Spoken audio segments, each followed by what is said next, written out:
Здравейте! Сега ще ви покажа как се изчислява минималното дебелина на стената в питата на възела.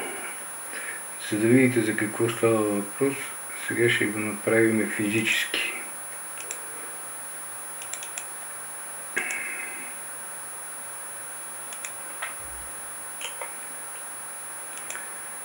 Айде да направим питите във възела. Казваме, че блока е тест блок от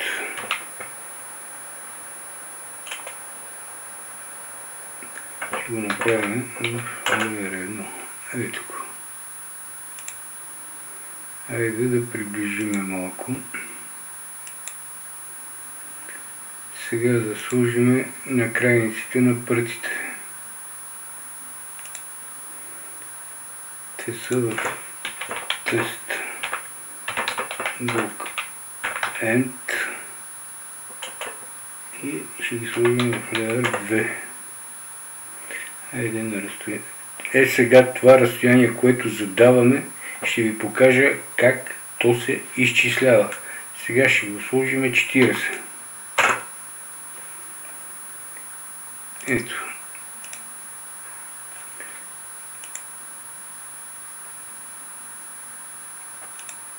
Сега, за да стане по-ясно, айде да сложим и тръбите на прътите.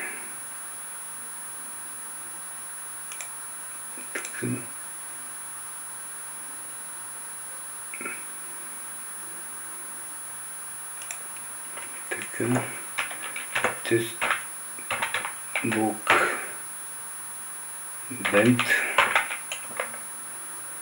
в текущия леер на разстояние примерно 100.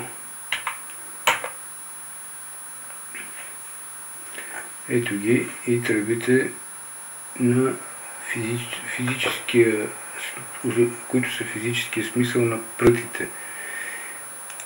Така, да сложим един реалистичен изглед. Така, сега става въпрос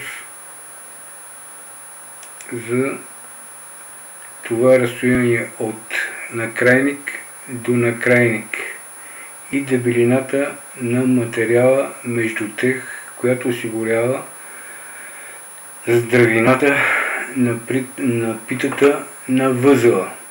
Как се изчислява минималното възможно разстояние? В някои от питите на възлите има по-големи разстояния, в други по-малки. Намира се най-малката питата, в която това разстояние е най-малко и се взима всъщност радиуса, който гарантира това разстояние. Нека го покажем. Така. Задаваме един текстови файл, в който ще се записват данните. Да кажем тук тест X. Името на блока, с който ще тестваме. Така.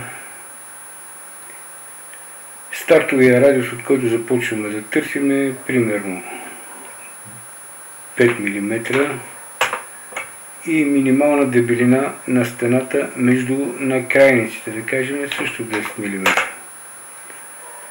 Започва да търси.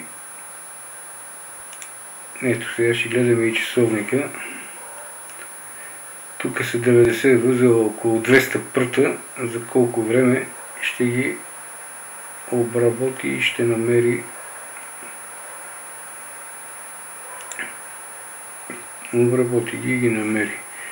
Казва, че минималното възможно разстояние е 40. Освен това съобщение, което се появява на екрана, сега ще отворим и файла, който зададохме. Ето какво има във файла, който зададохме. За всеки възел неговото възможно минимално разстояние и отдолу е показано най-големото възможно минимално разстояние, което трябва да вземе всъщност.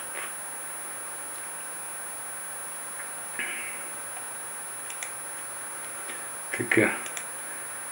И така изчисляваме тези разстояния.